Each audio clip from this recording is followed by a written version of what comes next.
اس جگہ سے ڈنکی لگائی جاتی ہے اور یہ دنیا کی سب سے خطرناک ترین جگہ ہے جو کہ 160 کلومیٹر لمبی اور 50 کلومیٹر چوڑی ہے۔ دونوں طرف سمندر، بیچ میں گھنا جنگل، زہریلے سانپ، بچھو اور ایسے کیڑے جن کے ایک ڈنگ سے آپ چند سیکنڈ میں مر سکتے ہیں۔ پہاڑ، ہر دن بارش اور بارش سے سیلاب اور لینڈ سلائیڈنگ۔ اس پورے ایریا میں کوئی بھی نہیں رہتا۔ یہاں نہ تو کوئی روڈ ہے اور نہ ہی کوئی کنسٹرکشن، اور یہاں سے پیدل گزرنے کا مطلب موت کو دعوت دینا ہے۔ مگر ایسا کیا ہے کئی لوگوں کی جان جانے کے باوجود بھی یہاں سے پیدل گزرنے والوں کی تعداد بڑھتی ہی جا رہی ہے۔ 2021 میں 1,30,000، 2022 میں 2,50,000 اور 2023 کے سپتمبر تک 3,60,000 لوگ یہاں سے گزرنے کی ٹرائی کر چکے ہیں، جن میں سے اکثر مر بھی گئے ہیں اور بعض نے یہ جگہ کراس کر بھی لی ہے۔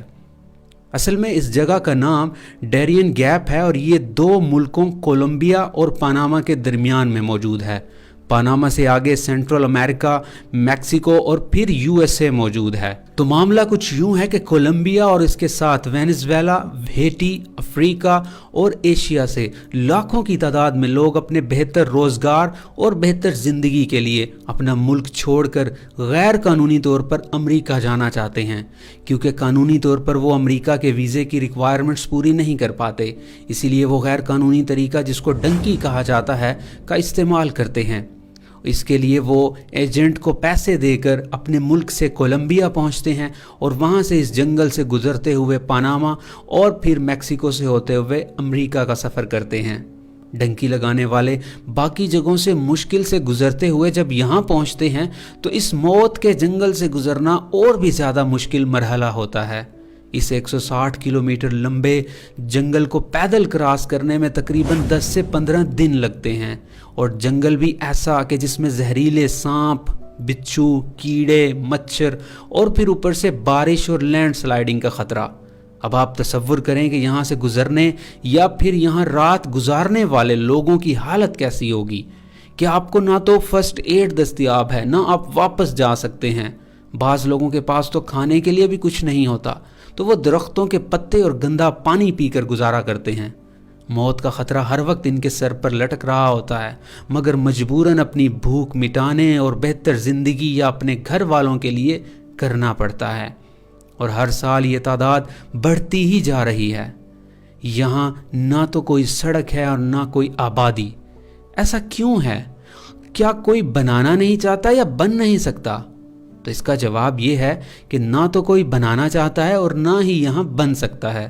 مگر ایسا بھی نہیں ہے کہ کسی نے یہاں پر روڈ بنانے کا سوچا ہی نہیں، بلکہ 1970 میں یہاں روڈ بنانے کا منصوبہ بنایا بھی گیا، لیکن انوائرمنٹلسٹ کی جانب سے اس پروجیکٹ کو رکوا دیا گیا، کیونکہ یہاں روڈ بنانے کے لیے جنگل کا کچھ حصہ کاٹنا پڑنا تھا، جس سے ماحول پر برا اثر پڑتا۔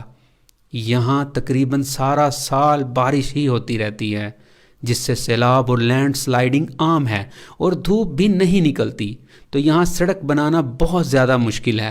اس کے علاوہ یہاں زہریلے سانپ اور کیڑے مکوڑے بہت ہیں جو چند سیکنڈ میں انسان کی جان لے سکتے ہیں، اور اس سب کو اگر ہم کور کر بھی لیں تو بھی ایک اور وجہ یہ ہے کہ کولمبیا اپنے ڈرگز کی وجہ سے دنیا میں بدنام ہے۔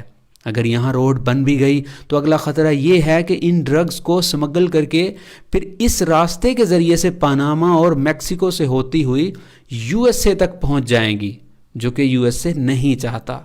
اس کے علاوہ کولمبیا کی امریکہ کے ساتھ کچھ خاص نہیں بنتی، مگر امریکہ کی پاناما کے ساتھ کافی بنتی ہے۔